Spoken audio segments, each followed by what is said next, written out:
வேண்டும். அதில் இந்த ஒற்றைப்படை இரவுகளில் அந்த இரவுகளை பயனுள்ள இரவுகளாக ஆக்க வேண்டும். தூக்கம் மற்ற விஷயங்களை கொண்டு நாம் இந்த இரவை கழிக்காமல் இபாதத்துகள் நன்மைகளின் பக்கம் மக்களை கொண்டு வர வேண்டும் என்பதற்காக இந்த நிகழ்வை ஏற்படுத்தி இருக்கிறோம். இன்றைய தினத்தில் நாம் பார்க்கக்கூடிய விஷயம் என்னவென்று சொன்னால், அல்லாஹுடைய தூதர் முஹம்மது நபி ஸல்லல்லாஹு அலைஹி வஸல்லம் அவர்கள் காலத்தில் ஏராளமான நபி தோழர்கள் சிரமங்களும் கஷ்டங்களும் துன்பங்களையும் அனுபவித்திருக்கிறார்கள். ஒவ்வொரு நபி தோழர்களுடைய சிரமங்கள் என்பது இன்னைக்கு நாம்லாம் அழகான முறையில் இஸ்லாத்தை ஏற்று பயணித்துக் கொண்டிருக்கிறோம். இன்னைக்கு நாம்லாம் இன்றைய இரவுகளில் இபாதத்துகள் நன்மைகள் செய்வதற்கு எந்த ஒரு தடைகளும் கிடையாது. ஆனால் தூதர் காலத்தில் இது போன்ற நன்மையான காரியங்கள் சாதாரணமாக செய்துவிட முடியாது. 13-14 ஆண்டுகளாக சிரமங்கள் கஷ்டங்களை அனுபவித்ததுக்கு பிறகுதான் இந்த இபாதத்துகளில் முழு கவனம் செலுத்தக்கூடிய சூழ்நிலையில் இருந்தார்கள்.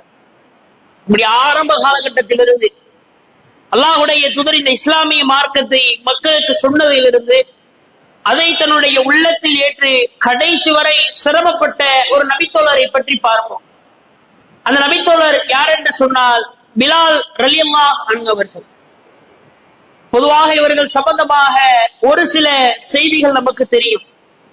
அவருடைய வரலாற்று முழுவதையும் பார்த்தோம் என்று சொன்னால் எல்லா நபித்தோழர்களுடைய சிரமங்கள் கஷ்டங்கள் துன்பங்களை விட இவருடைய வாழ்க்கையில் அல்லாஹ் ஏராளமான துன்பங்களை தந்திருக்கிறார். இவர் யாராக இருக்கிறார் என்று சொன்னால் ஒரு கருப்பு நிறத்தை சார்ந்த அடிமையாக இருக்கிறார். அல்லாஹ்வுடைய தூதர் காலத்துல எல்லாம் நிற வேறுபாடு இருந்துச்சு. வெள்ளையா இருக்கிறானா கலரா இருக்கிறானா உயர்ந்த சாதி இவனுக்கு ஒரு மதிப்பு, கருப்பு நிறத்தில் ஒருவன் இருக்கிறானா இவன் தாழ்த்தப்பட்டவன், இவன் எப்போதும் செல்வங்கள் பொருளாதாரம் பணக்காசுகளோடு இருக்கக்கூடாது, கடைசி வரை அவன் கஷ்டப்பட்டு கொண்டே இருக்க வேண்டும் என்கிற எண்ணத்தில் செயல்பட்டார்கள். அப்ப பிலால் ரலியல்லாஹு அன்ஹுடைய தந்தையும் தாயும் அவர்களும் அடிமையில் இருக்கிறார்கள். அவங்க அடிமையில இருக்கிறதுனால அவருடைய பிள்ளை பிலால் ரலியும் அடிமையில் இருக்கிறார்கள். அப்ப என்ன செய்வாங்கன்னா ஆரம்ப காலகட்டத்திலிருந்து கடுமையாக சிரமப்படுகிறார்கள். என்ன செய்வாங்கன்னா இன்னைக்கு நம்ம சந்தையில போய் ஒரு பொருள் வாங்குறோம்ல, அந்த மாதிரி மக்காவுடைய நகரில் ஒரு சந்தை வைத்திருப்பார்களாம். எப்படின்னா அடிமைகளை விலைக்கு வாங்கக்கூடிய சந்தை. ஒரு சில மிகப்பெரிய செல்வம் படைத்தவர்கள் தனக்கென ஒரு ஆள்களை வைத்துக்கணும், தனக்கு கீழே வேலையாட்கள் இருக்கணும், அடிமை இருக்க வேண்டும் என்பதற்காக ஒவ்வொரு ஆளையும் தேர்ந்தெடுப்பாங்களா பார்த்து இவர் யாரு, இவர் எப்படி இருக்கிறாரு, இவர் எப்படி செயல்படுறாரு. அப்ப எப்படி தேர்ந்தெடுப்பாங்க தெரியுமா? ஒரு மிகப்பெரிய மூட்டை வச்சிருப்பாங்க, மிகப்பெரிய வேலைகள் வச்சிருப்பாங்க. அந்த வேலைகளை மக்களுக்கு முன்னால் செய்து கொண்டிருக்க வேண்டும். அதை அந்த முதலாளி பார்க்கணும். ஒரு முதலாளி வர்றாருன்னா அந்த வேலையால் என்ன செய்கிறார் என்பதை பார்ப்பார். சரியா செய்யலையா, இந்த அடிமை சரி வராது, வேற அடிமையை பார்க்க போனோம்னா என்ன செய்வார்கள் தெரியுமா? அந்த அடிமைகளுடைய முதலாளியாக இருக்கக்கூடியவன் வியாபாரமாக வந்தான்ல, கையில ஒரு மிகப்பெரிய ஒரு சாட்டையை வைத்து அப்படியே முதுவில் சரியான முறையில் காயங்களை ஏற்படுத்துவானா. அந்த வேதனைகளுக்கு பயந்து சிரமப்பட்டு அந்த வேலைகளை செய்வார்களாம். அப்ப குறைஷிகளுடைய முக்கிய தலைவரான உமையா என்கிற குடும்பத்தில் பிலால் அலி அவர்கள் அடிமையாக போகிறார்கள். உமையா பொறுப்புல எடுக்கிறார். எடுத்ததிலிருந்து பிலால் அலிக்குரிய எல்லா தேவைகளையும் செய்து வருகிறார். என்னென்ன தேவைகள் இருக்குதோ பிலால் அலிக்கு வேலைகளை சொல்லுகிறார். காலையில இந்த ஒட்டகங்களை பராமரிக்கிறது, மற்ற மற்ற உதவிகளை செய்ய வேண்டும். இந்த மாலை நேரத்தில் அந்த ஒட்டகங்களை பால் கறப்பது, அந்த ஒட்டகங்களை அடைப்பது போன்ற வேலைகளை நீங்க பார்த்து கேட்க பிரிச்சு விட்டுறாங்க. இப்ப இந்த நேரத்துல என்ன நடக்குதுன்னா அல்லாஹ்வுடைய தூதர் அவர்கள் இஸ்லாமிய மார்க்கத்தை ஆரம்ப காலகட்டத்தில் ஏற்றுக்கொள்கிறார்கள். அப்ப இந்த நேரத்துல என்ன ஆகுதுன்னா பிலால் அலிக்கு ஒரு தகவல் தன்னுடைய காதில் வருகிறது. அப்ப அல்லாஹ்வுடைய தூதர் சொல்லுகிறார்கள், ஒரு சில மக்களிடத்துல இன்னைக்கு மக்கள்களை அடிமைத்தனப்படுத்துகிறார்கள், நிற வேறுபாடு கொள்கிறார்கள், இதில் மார்க்கத்தில் கிடையவே கிடையாது, இதை நாம் ஒழிக்க வேண்டும் என்கிற கருத்தை சொல்கிறார். அப்ப பிலால் அலிக்கு இந்த கருத்து தன்னுடைய காதுகளில் வருகிறது. எப்படி தெரியுமா? உமையாவோடு குறைஷினுடைய மற்றொரு தலைவர் 2 பேர் பேசிக்கிட்டு இருக்கிறாங்க. பிலால் ரலியாக வேலை பார்த்துக்கிட்டு இருக்கிறார். நம்ம சொல்றாங்க, அப்துல் முத்தலிபுடைய பேரன் முகம்மது தன்னுடைய இஷ்டத்திற்கு செயல்படுகிறார். தனக்கென ஒரு கொள்கையை வைத்திருக்கிறார். இந்த அடிமைகளுக்கெல்லாம் தனி மதிப்பு இருக்கிறது, மரியாதை இருக்கிறது, நிறைவேறுபாடுலாம் கிடையாதுன்னு சொல்றார். முகம்மதை நாம் ஏதாவது செய்ய வேண்டும் என்கிற கருத்துக்களை பேசிக் கொண்டிருக்கிறார். பிலால் ரலிக்கு இந்த வார்த்தைகளை கேட்டவுடன் முதலில் தன்னுடைய சுதந்திரத்தை உணர்கிறார். இது உண்மைதான? உலகத்தில் படைக்கப்பட்ட எல்லாரும் மனிதர்கள் தான். ஏன் ஒருவரிடத்தில் அடிமைகளாக சிரமப்படணும்? நிறத்தினால் ஏன் நாம் பிரிக்கப்பட வேண்டும்? நிறத்தினால் ஏன் ஒதுக்கப்பட வேண்டும் என்கிற கருத்தை வைத்து முதலாவதாக அந்த உமையாவிற்கு தெரியாமல் அல்லாஹ்வுடைய தூதரை சந்திக்கிறார். தூதரே, நீங்க சொல்றக்கூடிய கொள்கையை நான் ஏத்துக்கிறேன், நான் என்ன செய்ய வேண்டும்?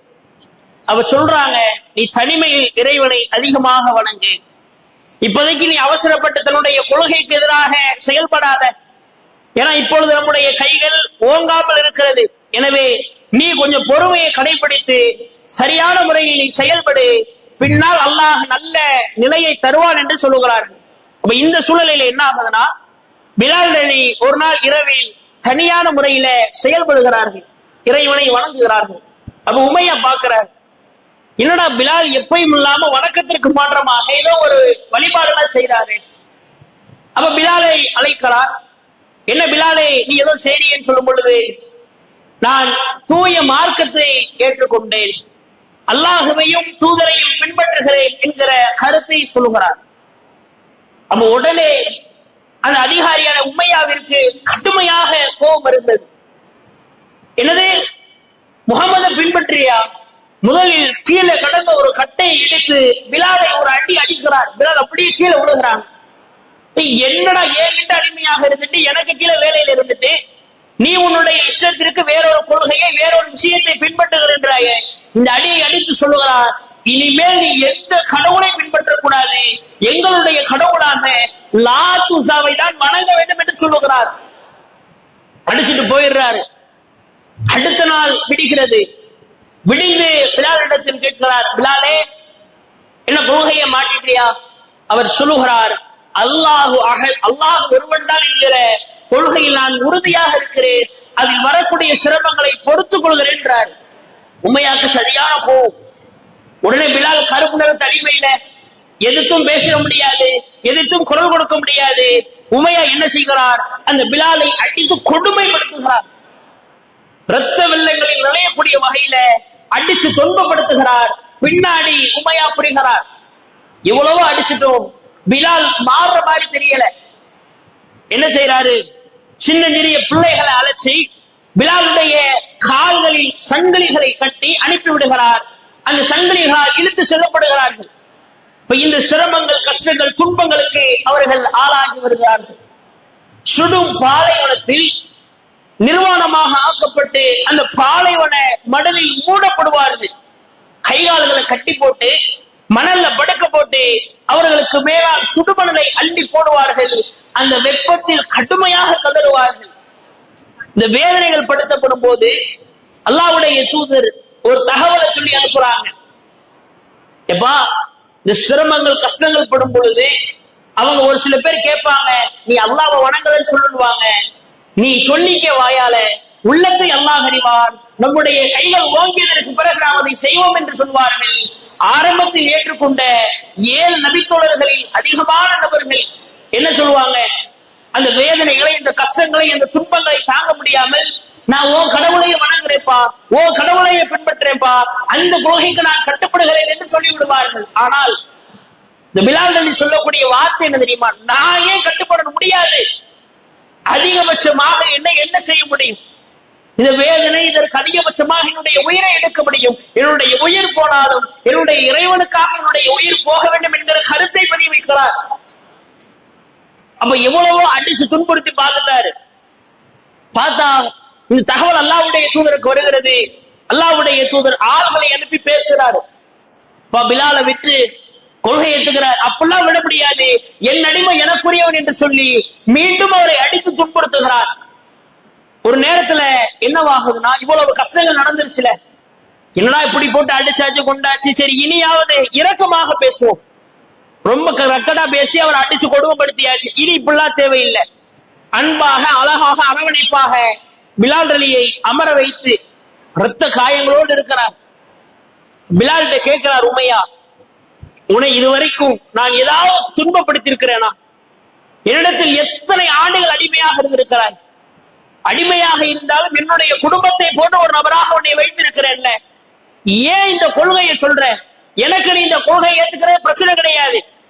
நீ அல்லாஹ்வை வணங்கு, தூதரை பின்பற்றி, யாரை வணங்கு. ஆனால் நீ பின்பற்றுவது என்னுடைய தோழர்களுக்கு குறையாக நிற்கிறது. என்கிட்ட வந்து கேட்கிறான், என்னப்பா குறைஷினுடைய தலைவர்ல முக்கியமானவராக நீ இருக்கிற, உன் குடும்பம் முக்கிய பதவியில இருக்கு, உன் அடிமையை உன்னால பாத்துக்க முடியலையா? உன் அடிமையை அரவணைக்க முடியலையா? அப்பெல்லாம் நீ எதுக்கு இருக்கிறன்னு கேட்கிறாங்க. என்னால் இதை பொறுத்து கொள்ள முடியவில்லை. எனவே எனக்காக ஒரு உதவி செய். உன்னை அடிமைத்தனத்திலிருந்து நான் சில விஷயங்களை குறைத்துக் கொள்கிறேன். நீ பொதுமக்களிடத்தில் வந்து நான் லாத்தையும் உஸ்ஸாவையும் வணங்குகிறேன் மட்டும் சொல்லு, வேற எதுவும் வேணாம். அப்ப பிலால் ரலி சிரித்துக் கொண்டே சொல்லுகிறார்கள், அப்படிலாம் முடியாது. உடனே உமையாவிற்கு கோபம் தலைக்கேறுகிறது. உட்கார்ந்திருந்த பிலாலை எட்டி உதைத்து கீழே தள்ளிவிட்டு என்ன செய்கிறார் தெரியுமா? தன்னுடைய கைகளில் என்ன ஆயுதங்கள் கிடைக்கிறதோ எடுத்து சரமாரியாக அடிக்கிறார். அடிச்சு முடிச்சுட்டு காலில் ஒரு சங்கிலியை கட்டி தரதரவனை இழுத்து வருகிறார். இழுத்து வரக்கூடிய திசையெல்லாம் இரத்த வெள்ளங்களாக ஓடிக்கொண்டிருக்கிறது. மக்களுடைய மைய பகுதிக்கு காபத்துள்ள அருகாமையில் இழுத்து வருகிறார். வேதனையில் துடிதுடித்துக் கொண்டிருக்கிறார். இழுத்துட்டு வந்தா முகமெல்லாம் ரத்தம், முகமெல்லாம் காயம், உடம்பெல்லாம் காயம், இரத்த வெள்ளத்தில் துடித்துக் கொண்டிருக்கிறார். சக்கராத்துடைய நேரம்னு சொல்லுவாங்கல்ல, உடலில் எந்த அசைவுகளும் இல்லாமல் தொண்டை குழி மட்டும் ஏறி இறங்கி கொண்டிருக்கிறது. அந்த தாகத்தினுடைய வறட்சியினால், அந்த கொடுமை துன்பங்களுக்கு ஆளாக்கப்பட்டு எதுவும் பேச முடியாமல் தொண்டை மட்டும் ஏறி இறங்குகிறது. அந்த சிரமத்தில் இருக்கும் பொழுது உமையை அழைக்கிறார், ஒட்டுமொத்த மக்களையும். அப்ப அபூபக்கர் ரலியல்லாஹு அவர்கள், முஹம்மது அமீர் ஸல்லல்லாஹு அலைஹி வஸல்லம் எல்லாரும் வர்றாங்க. எல்லா மக்களையும் அழைத்து சொல்கிறார், இந்த பிலாலை நான் கொல்ல போகிறேன், இறுதியாக பார்த்துக்கங்க. அபூபக்கர் அவர்கள் பார்த்து கண்ணீர் வடித்தழுகிறார்கள். ஏன்? இஸ்லாத்தை ஏற்றார் என்கிற ஒரு காரணத்திற்காக இவ்வளவு கொடுமைகள், இவ்வளவு துன்பங்கள் அனுபவிக்கிறாய், உடம்பெல்லாம் காயம். யோசிச்சு பாருங்க, தொண்டைக்குழி ஏறி இறங்குது, ஒரு பேச முடியல, கைகால்களை அசைக்க முடியவில்லை என்று சொன்னால் எவ்வளவு சிரமங்கள் இருக்கும். அபூபக்கர் கேட்கிறார், உமையாவே இந்த பிலாலை என்று நீ கொடுத்துரு, உனக்கு நீ என்ன கேட்டாலும் அதை நான் தருகிறேன் என்று சொல்கிறார்கள். இவன் என்ன கேட்கிறா? 5 வெள்ளி காசுகளை எனக்கு தாய் வரை நான் தருகிறேன் என்று சொல்லுகிறார். உடனே அபூபக்கர் தன்னிடத்தில் இருக்கக்கூடிய ஆளை எழுப்பி 5 பொற்காசுகளை மூந்தில் எறிகிறார். உமையா சிரிச்சுக்கிட்டே சொல்றாங்க, அபூபக்கர் நீ பைத்தியமா? இன்னும் கொஞ்ச நேரம் விட்டு அவனே செத்துருவான், அவனை போய் நீ காப்பாத்திரியே என்று சொல்லுகிறார். அப்பொழுது சொல்லுகிறார், நான் நேசிக்கக்கூடிய தோழனுக்கு நீ 1000 தங்க பொற்காசுகளை கேட்டாலும் தூக்கி எறிந்து காப்பாற்றுவேன் என்று சொல்லுகிறார். இந்த வார்த்தையை பிலால் அலி கேட்டதும் அவருடைய கண்களில் கண்ணீர் வடிகிறது. கடுமையான முறையில அழுகிறார்கள். அபூபக்கர் அவர்கள் அவர்களை கட்டி அணைக்கிறார்கள், அவர்களை அழைத்து செல்லுகிறார்கள். மருத்துவங்கள் பார்த்து அழைக்கும் பொழுது முதல் முறையாக சுதந்திர காற்றை சுவாசிக்கிறார்கள். சின்ன வயசுல இருந்து அடிமையாக இருந்து சிரமங்கள் கஷ்டங்களை அனுபவித்ததற்கு பிறகு ஒரு நல்ல நிலைக்கு வருகிறாரே, அந்த நிலையில் வந்ததிலிருந்து என்ன செய்கிறார் தெரியுமா? முகமது நபியோட இருக்கிறார். முகமது நபியை விட்டு எந்த ஒரு திசையிலும் நகராமல் முகமதிற்கு அருகாமையிலே உட்கார்ந்து கொண்டே இருக்கிறார். முகமது நபி எங்க போனாலும் எங்க சென்றாலும் முகமதோட இருக்கிறார். என்னவாகிறது என்று சொன்னால் கடுமையான சிரமங்கள் ஏற்படுகிறது. அல்லாஹ்வுடைய தூதர் ஒரு நேரத்தில் சொல்லும் பொழுது கூட, இந்த உலகத்தில் நானும் பிலாலும் கஷ்டப்பட்டதை போன்று யாரும் கஷ்டப்பட்டிருக்க மாட்டார்கள். யோசிச்சு பாருங்க, தூதருடைய கஷ்டங்கள், தூதருடைய சிரமங்கள், தூதருடைய துன்பங்களை நம்ம சொல்ல முடியாது. அவ்வளவு கஷ்டங்கள், அவ்வளவு துன்பங்கள், அவ்வளவு துயரங்களை பட்ட தூதர் சொல்லுகிறார், என்னையும் பிலால் மாதிரி இந்த உலகத்தில் எந்த நபித்தோழரும் சிரமங்களுக்குள்ளாக முடியாது, அவ்வளவு சிரமங்களை அனுபவித்திருக்கிறோம். பசியினுடைய கொடுமையினால், பசியினுடைய விஷயங்களினால் பேரித்தம்பலங்களை பாதி பாதி சாப்பிட்டு காலங்களை கழித்த நிகழ்வெல்லாம் இருக்கிறது என்று சொல்லுகிறார். அப்படியே காலங்கள் கடந்து கொண்டே இருக்கிறது. பிலால் அவர்கள் அல்லாஹ்வுடைய தூதருக்கு துணையாகவே நிற்கிறார்கள். ஒன்றாக தன்னுடைய வாழ்க்கையில் நடக்கிறார்கள். இந்த நேரத்தில் இந்த நிகழ்வில் என்ன நடக்கிறது தெரியுமா? இந்த நாட்கள் அப்படியே கொஞ்சம் கொஞ்சமாக ஓடிக்கொண்டிருக்கிறது. இந்த சூழ்நிலையில் கடுமையான நெருக்கம் அல்லாஹ்வுடைய தூதருக்கும் பிலால் அலிக்கும் ஏற்பட்டு விடுகிறது. எப்படி நெகமும் சதையும் போன்று அல்லாஹ்வுடைய தூதர் இருக்கக்கூடிய இடத்தில் பிலால் அலி கண்டிப்பாக இருப்பார், இல்லாமல் இருக்கவே மாட்டார். அவ்வளவு பாசம், நேசம், பரிவு எல்லாம் ஒற்றுமையாக இருக்கிறது. அப்ப மக்காவில் இருந்து மதீனாவிற்கு சென்று விடுகிறார்கள். சென்ற உடனே மக்கள் எல்லாரையும் அழைக்கிறார்கள். மக்கள் அழைச்சு சொல்றாங்க, மெஹராஜுடைய இரவில் அல்லாஹ் தொழுகையை கடமையாக்குகிறார். 5 நேர தொழுகைகளை தொழுக வேண்டும். எப்படி தொழுகிறது? அப்ப ஒவ்வொரு மக்கள் கருத்தை சொல்றாங்க. நம்ம வேணா மேளங்களை தட்டுவோமே, தொழுகையினுடைய நேரம் வரும்போது மேளங்களை தட்டி மக்களை அழைப்பு கொடுப்போம்னு ஒரு கருத்து வருது. அபூபக்கர் அவர்கள் சொல்லுகிறார்கள், அல்லாஹ்வுடைய தூதரே, யூதர்கள் நெருப்பை கூட்டி அழைப்பு கொடுப்பதை போன்று ஒரு உயரமான இடத்தில் நெருப்பை கூட்டி அழைப்பு கொடுப்போமே. இப்படி ஒவ்வொரு கருத்தாக வந்து சொல்லுகிறார்கள். நாம் ஏதேனும் வாசகங்களை சொல்லுவோமே என்று அது இறுதியாகிறது. அப்ப கேட்கிறாங்க, யார் பாங்கனுடைய வாசகங்களை சொல்றது, யார் வர்றது? பிலால் அலி என்ன செய்யறாங்கன்னா பின்னாடி ஒதுங்குறாங்க. ஏன்னா அவங்களுக்கு தெரியுது, நம்ம கருப்பு நிற தனிமையாக இருக்கிறோம், அல்லாஹ்வுடைய தூதரோடு நெருக்கமா இருக்கிறோம். இதை காரணமாக வைத்து நம்ம யாரும் ஒதுக்கி விடுவார்களோ, நம்மை உதாசீனப்படுத்துவார்களோ என்று நினைத்து அவர்களை தனியாக ஒதுங்குகிறார்கள். அல்லாஹ்வுடைய தூதர் அவர்கள் பிலால் எங்கப்பான்னு கேட்கிறாங்க. அந்த ஓரத்தில் நிற்கிறார். பிலாலை அழைத்து சொல்லுகிறார், பிலாலே, இந்த மலையினுடைய உச்சியில் ஏறி நான் சொல்லக்கூடிய வாசகங்களை சொல்லுங்கள் என்று சொல்லுகிறார்கள். சொல்லக்கூடியவர் இவர்கள் மட்டும்தான். அல்லாஹ்வுடைய தூதர் எப்பெல்லாம் தொழுகை வைக்கிறாங்களோ அந்த தொழுகைக்கு பிலாலை தாண்டி வேறு யாரும் பாங்க சொல்லக்கூடாது. மக்களுக்கு அறிவிப்பு விடுகிறார்கள். எனக்கு ஆர்வமா இருக்கு, ஆசைப்படுகிறது, எல்லாம் இருந்தாலும் எனக்கும் அத்தீனாக பிலால் இருக்க வேண்டும் என்கிற ஆசை அல்லாஹ்வுடைய தூதருக்கு இருக்கிறது. பாங்கினுடைய ஓசைகளை கேட்டு கேட்டு மக்கள் மயங்கி விடும் பொழுது அல்லாஹ்வுடைய தூதர் சொல்லுகிறார்கள், பிலாலே, உன்னுடைய குரலுக்கு நிகர் நீ மட்டும்தான். உன் பாங்கினுடைய ஓசைக்கு நிகராக இந்த உலகத்தில் யாரும் வர முடியாது. உனக்கு நிகர் நீ மட்டும்தான். உனக்கு அல்லாஹ் அழகான குரல் வலிமை தந்திருக்கிறார் என்று சொல்கிறார்கள். மகிழ்ச்சி அடைகிறார்கள். ஒரு சாதாரண கருப்பு நிற அடிமையில பிறந்து அல்லாஹ் இவ்வளவு பெரிய பாக்கியத்தை தர்றானேன்னு தன்னுடைய வாழ்க்கையை கழிக்கிறார். அப்ப இந்த சூழ்நிலையில என்ன நடக்குதுன்னா, அல்லாஹ்வுடைய தூதர் அவர்கள் மக்காவை வெற்றி கொள்கிறார்கள். அவ வெற்றி கொள்ளும் பொழுது என்னவாகுதுன்னா, அபூ சுஃபியான் ரலியல்லாஹு அன்ஹு அவர்களும் சிறை பிடிக்கப்படுகிறார்கள். அந்த நேரத்துல என்ன செய்யறாங்கன்னா, அடிமையாக தனக்கு வருகிறார்கள். அப்ப அந்த நேரத்தில் பிலால் அவர்கள், ஷுஐப் ரலியல்லாஹு அன்ஹு அவர்கள், இன்னும் ஒரு நபித்தோழர், ஒரு 3 பேர் உட்கார்ந்து இருக்கிறாங்க. அபூ சுஃபியான் வருகிறார், அபூபக்கர் வர்றாங்க. அவ வரும்போது கேட்கிறாங்க, அபூ சுஃபியானே, எல்லாம் கடந்து போனதுக்கு பிறகு இறுதியில இஸ்லாத்தை நீ ஏற்க வர்ற, ஒரு காலம் நீ கையில மாட்டிருந்தவையே, அல்லாஹ்வுடைய வாள் உன்னுடைய கழுத்துக்கு பதில் சொல்லியிருக்கும், நீ தப்பிச்சிட்ட அப்படின்றாங்க. ஏன்? அல்லாஹ்வுடைய தூதருக்கு எதிராக, இஸ்லாமிய மார்க்கத்துக்கு எதிராக பிரச்சனைகள், சண்டைகள், போர்க்களங்கள், முஸ்லிம்களை அழிக்க வேண்டும், இஸ்லாத்தை ஒழிக்க வேண்டும் என்று துடிதுடித்தவர்களில் முக்கியமானவர் அபூ சுஃபியான் ரலியல்லாஹு அன்ஹு அவர்கள் தான். எப்படி? முதலில் ஏற்பட்ட பத்ர் போருக்கு காரணம் அவர்கள் தான். உஹது போரின் பொழுது அல்லாஹ்வுடைய தூதரை, இஸ்லாமிய மார்க்கத்தை, இறைவனுடைய கொள்கையை தாழ்த்தி பேசியவர்கள் அவர்கள் தான்.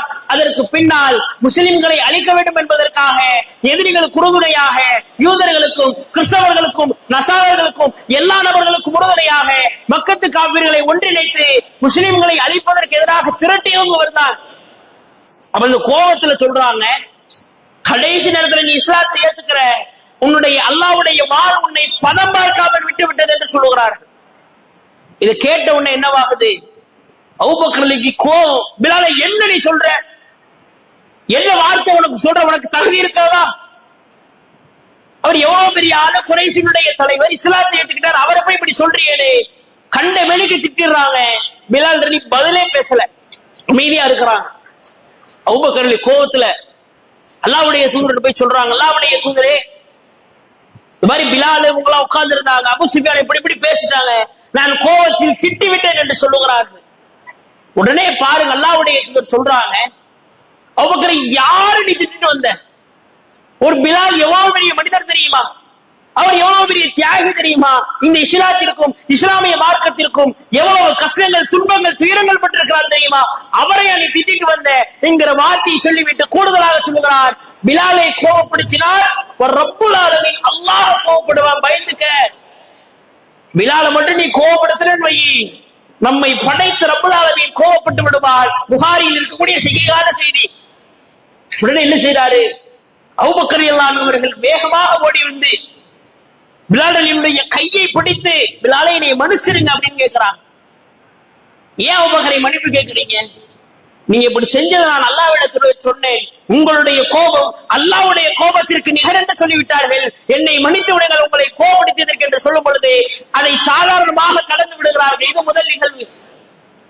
இரண்டாவதாக அபூதல் கிஃபாரி ரலியல்லாஹு அன்ஹு அவர்கள் இந்த இஸ்லாத்திற்காக கடுமையாக சிரமப்பட்ட கஷ்டப்பட்ட தோழர்களை ஒருவர்கள், எத்தனையோ இஸ்லாமியர்களை அடிமைத்தனத்திலிருந்து விடுதலைப்படுத்தி கொடுத்தவர்கள் அவர்கள். அபூதல் கிஃபாரி ரலியல்லாஹு அன்ஹு அவர்கள் ஒரு நேரத்தில் சொல்லுகிறார்கள், பிலால் ரலியல்லாஹு அன்ஹு அவர்கள், அபூபக்கர் அலி, உமர் அலி எல்லாரும் ஒரு சபையில் உட்கார்ந்து பேசிக் கொண்டிருக்கிறார்கள். அந்த நேரத்தில் பிலால் ரலியல்லாஹு அன்ஹு அவர்கள் தன்னுடைய கருத்தை பதிய வைக்கிறார்கள், இப்படி செஞ்சா நல்லா இருக்குமே. அப்ப உடனே அபூதல் கிஃபாரி சொல்றாரு, கருப்பு நிறத்தின் மகனே வாய முடுறா, உனக்கு என்னடா தெரியும்? ஒரு விளையாட்டுக்கு ஒரு கோபத்தோடு வெறுப்போடு சொல்ற, கருப்பு நிறத்தின் மகனே நீ அமைதியாக நீயே சொல்ற கருத்து சொல்லாதன்றாரு. இந்த வார்த்தை உள்ளத்தில் கடுமையான பாதிப்பு பிலாலுக்கு ஏற்படுத்தியது. கடுமையான முறையில அழுதுகிட்டே அல்லாஹ்வுடைய தூதர்கிட்ட போய் சொல்றாங்க, அல்லாஹ்வுடைய தூதரே, மாதிரி அபூதல் கிஃபாரி என்னை திட்டாரு, எனக்கு மனம் கவலையாக இருக்கின்றாங்க. உடனே அபூதல் கிஃபாரி அழைச்சு, அல்லாஹ்வுடைய தூதர் கடுமையா கோபத்தில் இருக்கிறாங்க, என்ன நீ திட்டின? வல்லாஹி அல்லாஹ் மீது ஆணையாக நான் சொல்லுகிறேன், அபூதல் கிஃபாரே, நீ இன்னும் இஸ்லாத்திற்குள் முழுமையாக நுழையவில்லை, நீ இஸ்லாத்தில் நுழைஞ்சிட்டேன்னு சொல்லாத. நான் முஸ்லீம், நான் மோமின், நான் உண்மையாக இஸ்லாத்தை ஏற்றேன் மக்களிடத்தில் சொல்லாத. உண்மையாக நீ இஸ்லாத்தை ஏற்கவில்லை என்று சொல்லுகிறார்கள். அது கேட்டதுல இருந்து அபூதல் கிஃபாரி என்ன செய்வார்கள் தெரியுமா?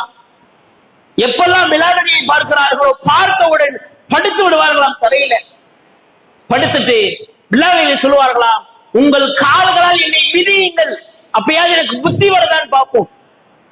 நான் இந்த இஸ்லாமிய மார்க்கத்திற்காக, இந்த ஏகத்துவ கொள்கைக்காக ஆரம்ப காலகட்டத்திலிருந்து எவ்வளவோ சிரமங்கள், கஷ்டங்கள், துன்பங்கள் பட்டிருக்கிறேன், எவ்வளவோ என்னுடைய சொத்து பத்துக்களை இழந்திருக்கிறேன், எவ்வளவோ இறைவனுக்கான துன்பங்களுக்கு நான் அனுபவித்திருக்கிறேன்.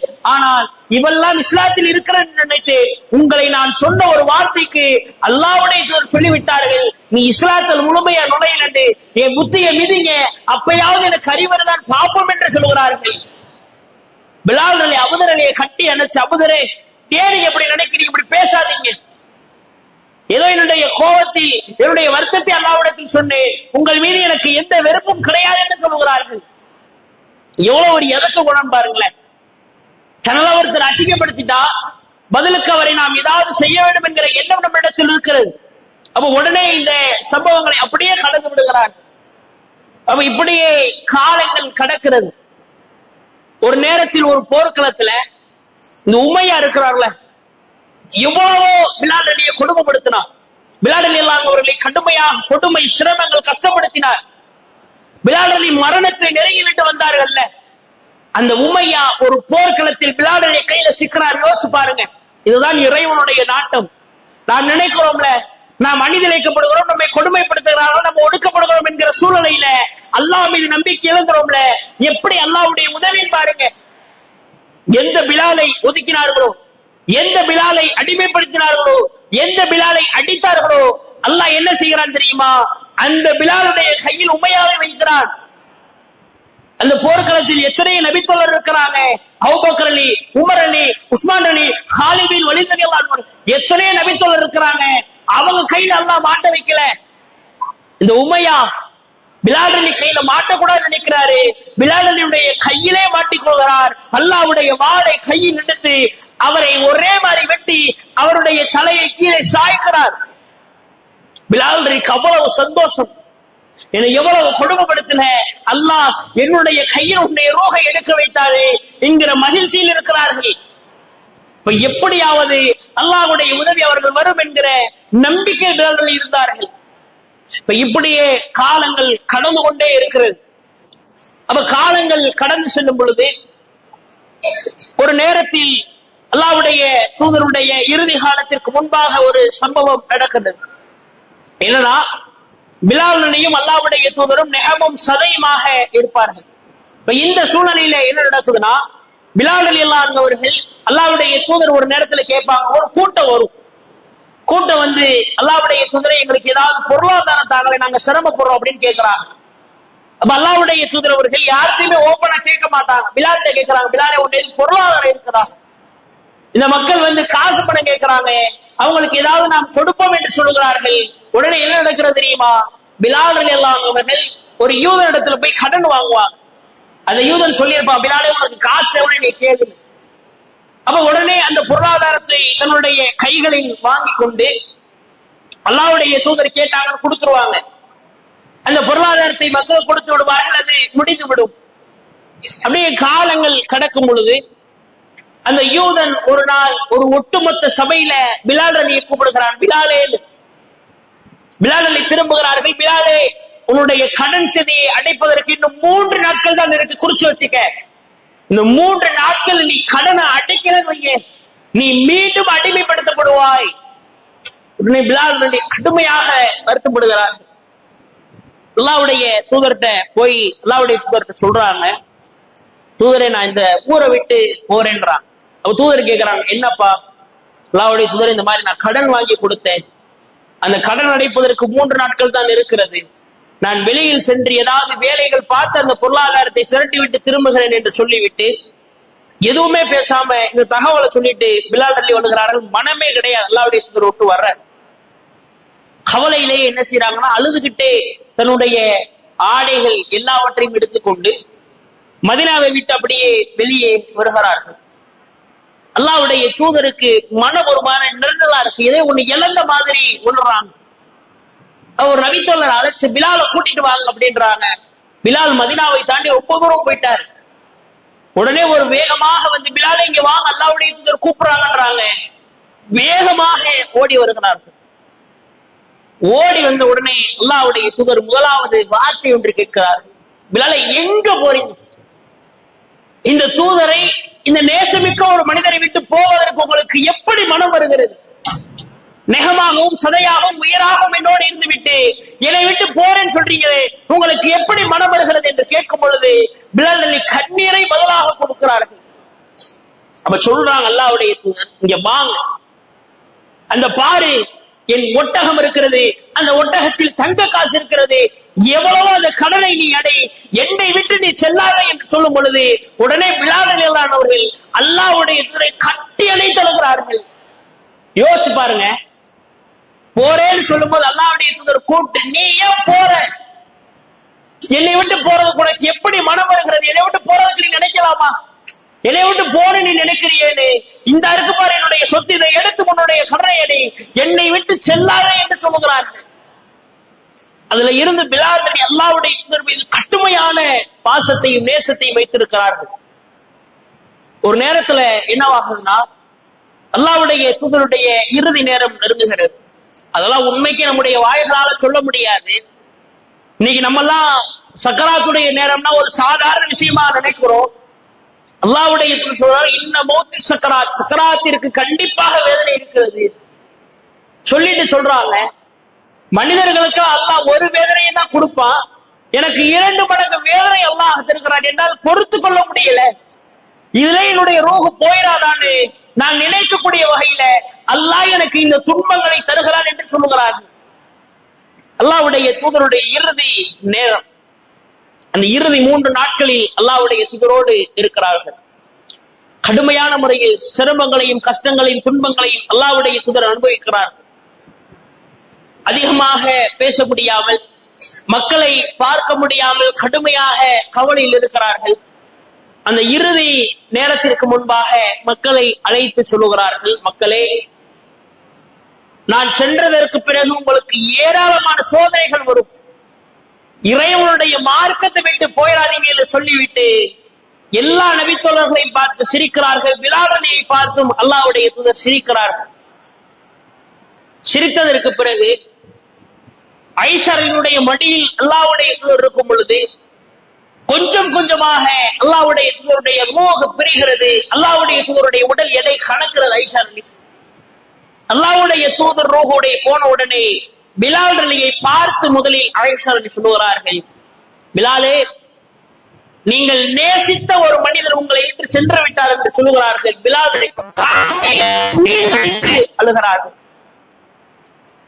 எல்லா நபித்தோழர்களும் வருத்தத்திலும் கஷ்டத்தில் இருக்கிறார்கள். ஒட்டுமொத்த மக்களும் கூட்டம் கூட்டமாக தொழுக வருகிறார்கள். இப்ப இந்த நேரத்துல என்ன நடக்குதுன்னா, இறுதி நேரத்தில் அல்லாஹ்வுடைய தூதருக்கு தொழுகை நடத்தி அடக்கம் செய்துவிட்டு திரும்புகிறார்கள். அப்ப பிலால் அலிக்கு பள்ளிவாசல் தானே இல்லமாக இருக்கிறது. அப்ப பள்ளிவாசலுக்கு பிலால் ரலியல்லாஹு அன்ஹு அவர்கள், அலி ரலியல்லாஹு அன்ஹு அவர்கள், எல்லா நபித்தோழர்களும் நிற்கிறாங்க. அவ ஆயிஷா அலி, ஃபாத்திமா இருவரில் யாரோ ஒருவர் கேட்கிறாங்க. ஒட்டுமொத்த நபித்தோழையும் பார்த்து கேட்கிறாங்க, அல்லாஹ்வுடைய தூதருடைய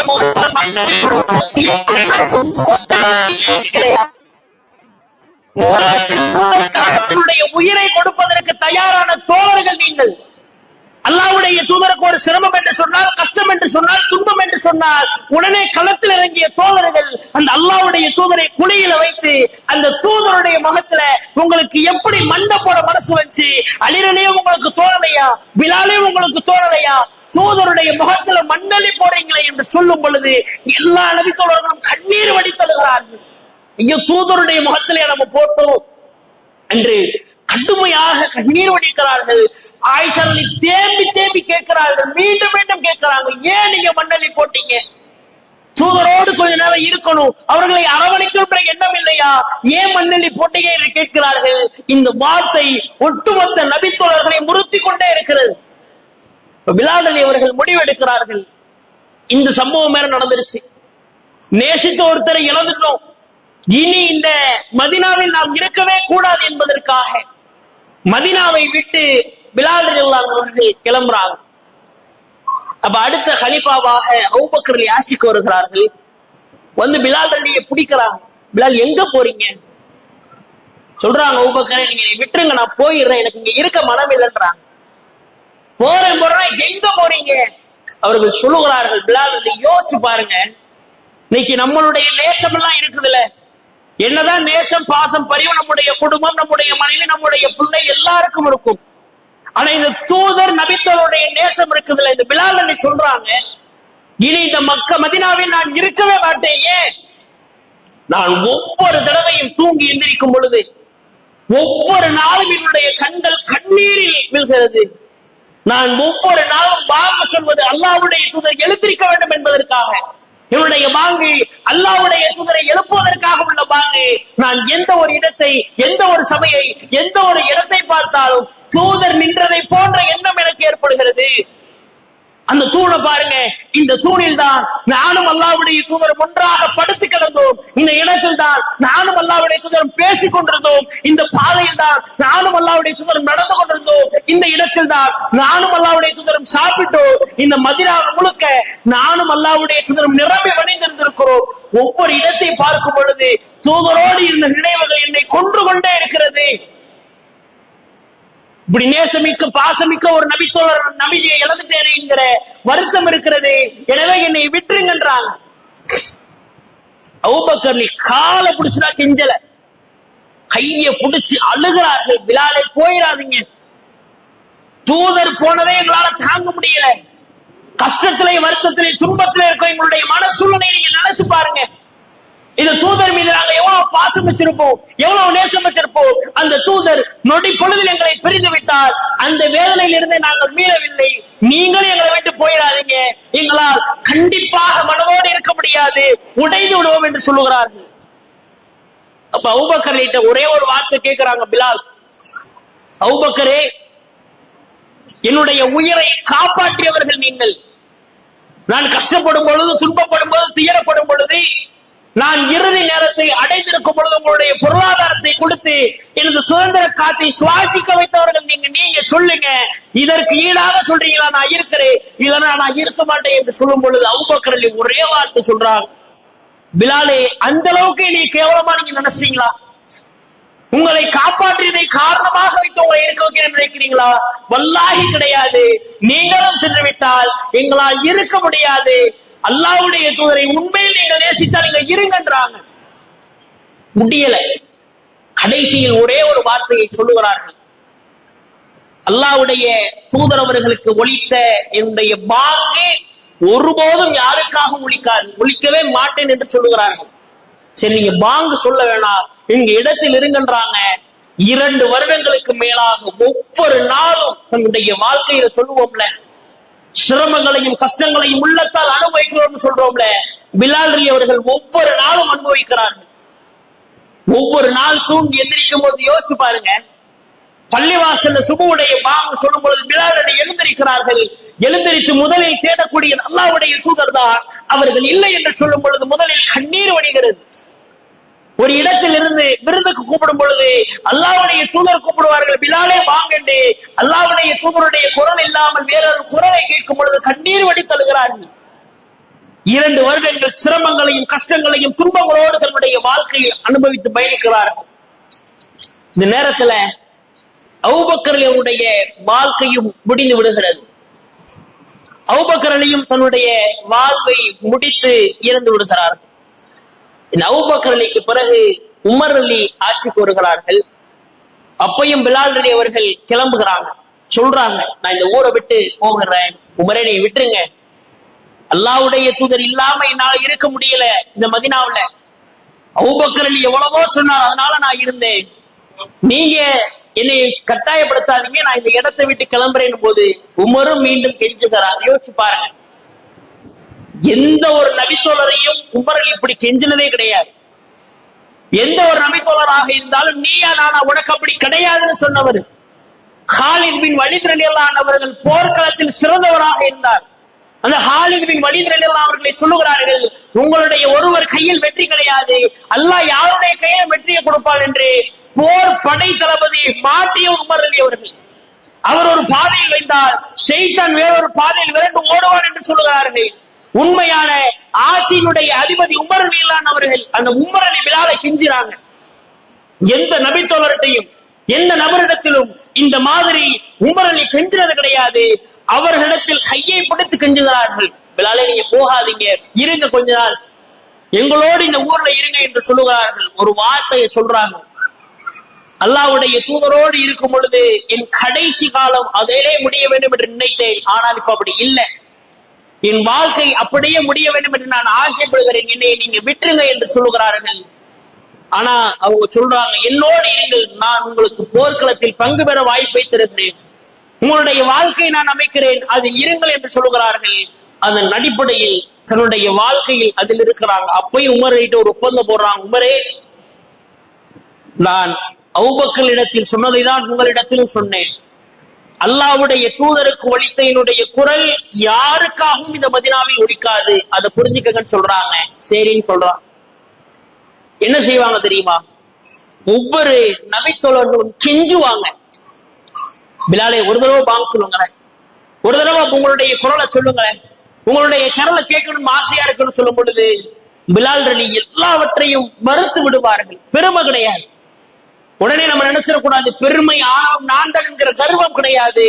அல்லாஹ்வுடைய தூதருக்கு ஒலித்த குரல் யாருக்கும் ஒலிக்க கூடாது என்கிற ஒரு கருத்தில் இருக்கிறார்கள். அந்த வேதனை அந்த குமரனை தாங்க முடியாது என்று சொல்லுகிறார்கள். இந்த காலத்துல இறுதியில் ஒரு போர் வருகிறது. உமர் ரலியல்லாஹு அன்ஹு அவர்கள் ஆட்சி காலத்தில் அந்த போர் நடக்கிறது. பிலால் ரலி அவர்கள் பங்கு பெறுகிறார்கள். இன்றைக்கு பாலஸ்தீனத்தில் மஸ்ஜிதுல் அக்ஸாவிற்காக ஒரு கூட்டம் போராடி தன்னுடைய உயிரை இழந்து கொண்டிருக்கிறது. அந்த மஸ்ஜிதுல் அக்ஸாவை மீட்பதற்காக உமர் ரலியல்லாஹு அன்ஹு அவர்கள் தலைமையில் ஒரு மிகப்பெரிய பிரம்மாண்ட படை ஆரம்ப காலத்தில் செல்லுகிறது. அந்த மஸ்ஜிதுல் அக்ஸா என்பதை முஸ்லிம்கள் போர்க்களத்தில் வென்று கைப்பற்றுகிறார்கள். மஸ்ஜிதுல் அக்ஸா முஸ்லிம்களுக்கு சொந்தமாகிறது. இப்ப இந்த சூழ்நிலையில இந்த இடத்துல யாரு பாங்கு சொல்றது? நுகருடைய நேரம் நெருங்குகிறது, சூரியன் உச்சியில் இருக்கிறது, நுகர் தொழுக வேண்டும், பாங்கு யார் சொல்றது? மக்களிடத்தில் எல்லாரிடத்திலும் வருகிறது. பிலாலை சொல்ல சொல்லுங்க. ஏனா அதையும் சொல்லுகிறார்கள். இந்த உலகத்துல புனிதமிக்க பள்ளிவாசல் 3 தலங்கள் இருக்கிறது. ஒன்று மஸ்ஜிதுல் அக்ஸா, இன்னொன்று மஸ்ஜிதுல் நபவி, இன்னும் மஸ்ஜிதுல் காபா. அல்லாஹுடைய தூதர் அவர்கள் முதலில் மஸ்ஜிதுல் நபவி மதினா பள்ளிவாசலில் பாங்கின் ஓசையை ஒலித்தவர்கள் பிலால் அலி அவர்கள்.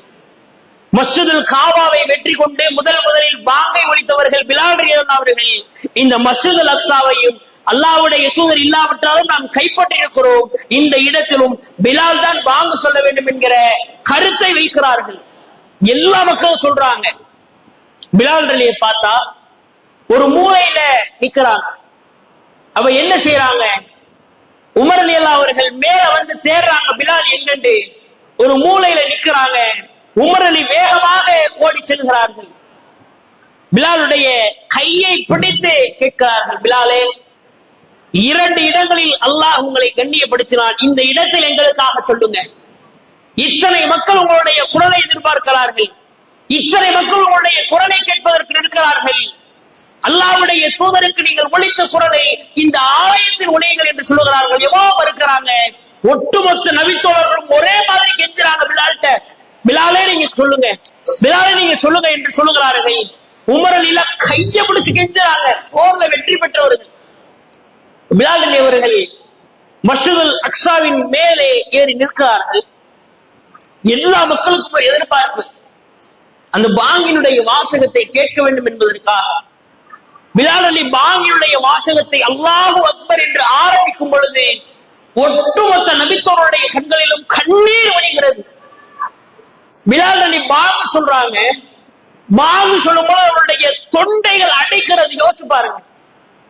பிலால் அலி பாங்கு சொல்லும் பொழுது கண்ணீர் வடி தருகிறார்கள். அந்த வரலாற்று செய்தியில் பதிவு செய்யும் போது சொல்லுகிறார்கள், அந்த பாங்கினுடைய வாசகத்தை கேட்கும் பொழுது உமர் ரலியல்லாஹு அவர்கள் கண்ணீர் வடித்ததனால் தாடிகள் எல்லாம் நிறைந்து வருகிறது. ஏன் தெரியுமா? இந்த ஒவ்வொரு பாங்கினுடைய ஒவ்வொரு உச்சரிப்பையும் ரசித்தவர்கள் அல்லாஹ்வுடைய தூதர் வருகிறார். அந்த அல்லாஹ்வுடைய தூதருக்கு ஒலித்த குரல் அவர்களுக்கு பிறகு இப்பொழுதுதான் உதிக்கிறது என்று நினைக்கும் பொழுது அவர்கள் கண்ணீர் வடித்து அழுகிறார்கள். பிலால் அலி பாங்கு சொல்றாங்க. பாங்கு சொல்வதை கேட்டு ஒவ்வொரு நபித்தோழர்களும் கண்ணீர் வடித்து அழுகிறார்கள். எல்லா நபித்தோழர்களும் அல்லாஹ்வுடைய தூதரோடு நினைவுக்கு சென்று விடுகிறார்கள். நம்மோடு இருந்த அல்லாஹ்வுடைய தூதரை நாம் இழந்து விட்டோமே, நம்மோடு பாசம் வைத்த தூதரை நாம் இழந்து விட்டோமே, இந்த தூதர் இல்லாமல் இந்த குரல் இப்போது கேட்கிறது, இந்த இடத்தில் தூதர் இருக்க கூடாதா என்கிற எண்ணம் அந்த நபித்தோழர்களுக்கு வருகிறது. பிலால் அலி பாங்கு சொல்லும் பொழுது அல்லாஹ்வுடைய தூதர் அவர்கள் ஏங்குவார்களாம் அந்த குரலை கேட்பதற்கு. பிலால் அலி பாங்கு சொல்லும் பொழுது கடுமையாக அழுகிறார்கள். ஏன் தெரியுமா? இவ்வளவு அருமையாக நான் வார்த்தைகளை உச்சரிக்கும் பொழுது அல்லாஹ்வுடைய தூதரை கேட்பதற்கு இல்லை, என் பாங்கினுடைய வாசகத்திற்கு பதில் சொன்ன இல்லை என்று ஒவ்வொரு வார்த்தைகளை சொல்லும் பொழுதும் தடுமாற்றத்தோடும் தடைகளோடும் அவர்கள் அந்த பாங்கினுடைய வாசகத்தை சொல்லுகிறார்கள். இறுதியில் அந்த பாங்கை முடித்துவிட்டு கதறி அழுகிறார்கள். யோசிச்சு பாருங்கள். முதலில் வெற்றியடைந்த போர்க்களத்தில் முதலில் கண்ணீரோடு முடிந்த ஒரு போர் என்று சொன்னால் இந்த ஒரு போர் வரலாற்றில் பதிவு செய்யப்படுகிறது. எவ்வளவு வெற்றிகள், எவ்வளவு விஷயங்கள் கிடைத்தாலும் ஒரு சில இழப்புகளால் வருத்தப்படுவார்கள், ஆனால் மகிழ்ச்சி அடைவார்கள். ஆனால் முதலில் வெற்றி அடைந்து முஸ்லிம்களுக்கு மிகப்பெரிய உறுதுணை இருந்தோம். முதலில் மயானமாக அந்த போர் வெற்றி நடைபெற்றது என்று சொன்னால் இந்த மஸ்ஜிதுல் அக்ஸாவுடைய போர் என்று வரலாற்று ஆசிரியர்கள் பதிவு செய்கிறார்கள். காரணம் என்ன தெரியுமா? அந்த இறுதியில் கூட அந்த பிலால் அலியினுடைய ஒத்தை குரலினுடைய வாசகம் ஒட்டுமொத்த நபித்தோழர்களையும் தூதரின் பக்கம் கொண்டு சென்று விட்டது. எல்லாரும் கண்ணீர் வடி தழுகிறார்கள். உமர் அலி தாடியில தண்ணி வடியுது. பிலால் அலி அவர்கள் கண்ணீர் வடிக்கிறார்கள். ஒட்டுமொத்த மக்களும் கண்ணீர் வடிகிறார்கள். அந்த பாங்கு முடிந்ததில் இருந்து ஒவ்வொரு மக்களும் தன்னுடைய நினைவை நினைத்து அழுது கொண்டே இருக்கிறார்கள். தூதரோடு நம்ம இப்படி இருந்தோமே, தூதர் நமக்காக இப்படி கஷ்டப்பட்டார்களே, தூதர் இவ்வளவு சிரமப்பட்டார்களே, அந்த தூதர் நம்மோடு இல்லாம போயிட்டாங்களே என்கிற கவலையில் இருக்கிறார்கள். வந்த உடனே அந்த பிலால் அலி அவர்களை ஒட்டுமொத்த மக்களும் கட்டி அணைத்து அழுகிறார்கள். ஏன்? நாம் வைத்த பாச நேசத்தை விட இந்த பிலால் வைத்த பாசம் என்பது அளவுக்கு அதிகம். இந்த பிலாலும் அல்லாஹ்வுடைய தூதரும் மிகவும் சதையுமாக இருந்தார்கள்.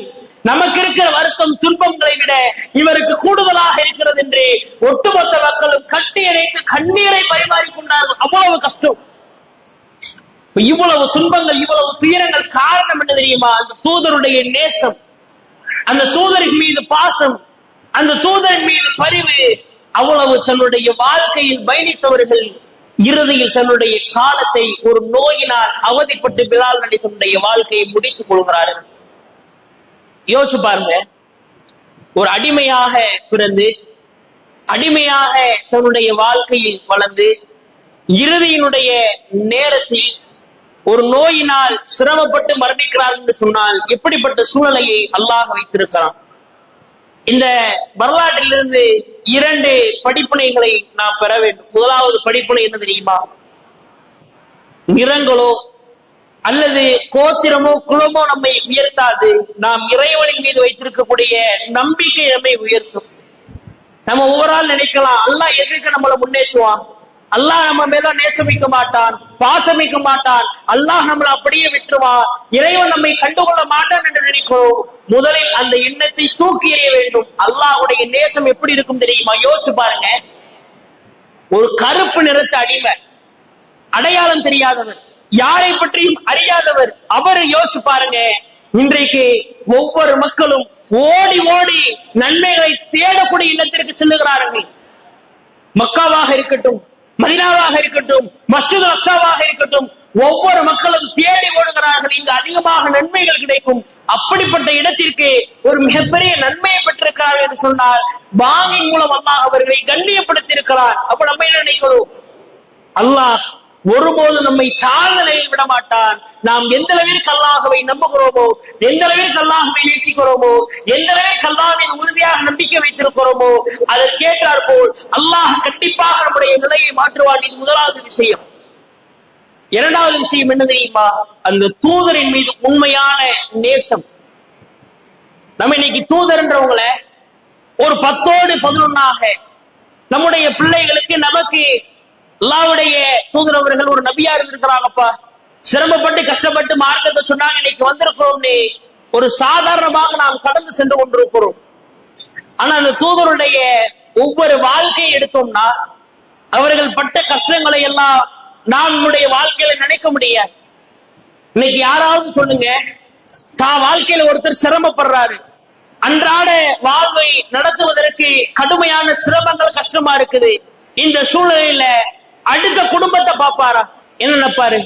நானே கஷ்டப்படுறேன், என்னுடைய குடும்பத்தை நடத்துவதற்கு சிரமங்களும் கஷ்டமும் துன்பமா இருக்குது, இதுல எப்படி நீங்க அடுத்த குடும்பத்தை பார்க்க சொல்றீங்க என்கிற கேள்வி வரும். ஆனால் தூதரை பாருங்க, கடுமையான சிரமத்திலும் கஷ்டத்திலும் துன்பத்திலும் கூட அவர்கள் செய்த விஷயம் என்ன தெரியுமா? அந்த அல்லாஹ்வுடைய தூதரவர்கள் மக்களுக்கு ஏகத்துவத்தை சொல்லிக் கொண்டே இருந்தார்கள். எவ்வளவு எதிர்ப்புகள், எவ்வளவு கஷ்டங்கள், எவ்வளவு துன்பங்கள் வந்தாலும் தன்னுடைய வாழ்க்கையில் எல்லாவற்றையும் பொறுத்துக் கொண்டு இந்த மக்களை நேசித்தார்கள். இந்த மக்களுக்காக தன்னுடைய வாழ்க்கையில் சொத்து பத்துக்கள், சிரமங்கள், கஷ்டங்கள், துன்பங்களை அவர்கள் அனுபவித்திருக்கிறார். அந்த தூதரை நம்முடைய உள்ளத்தில் நினைக்கும், ஏன் இந்த தூதர் இவ்வளவு கஷ்டப்படணும், ஏன் இவ்வளவு துன்பப்படணும்? நம்ம தூதர் ரேஞ்சுக்கு கிடையாது, நம்ம தூதருடைய ரத்தம் கிடையாது, நாம் தூதருடைய சொந்தம் கிடையாது. இந்த ஏதோ ஒரு ஊர்ல சாதாரண ஒரு குடும்பத்துல பிறந்த சாதாரண மனுஷன் தானே. ஏன் அல்லாஹ் நமக்கு இவ்வளவு சோதனையை கொடுக்காம, நமக்கு இவ்வளவு கஷ்டத்தை கொடுக்காம, நமக்கு இவ்வளவு துன்பத்தை கொடுக்காம ஒரு நபியா படைக்கப்பட்ட அவருக்கு இவ்வளவு துன்பத்தை கொடுத்திருக்கிறான்? அவங்க எவ்வளவு சிரமப்பட்டு இருக்கிறாங்க, அதுல கால் தூசி அளவுக்கு கூட அல்லாஹ் நமக்கு தரலையே. அப்ப இந்த சிரமத்தை நாம் சொன்னது இந்த 2 விஷயம் தான் இந்த வரலாற்றில் படிப்பினை.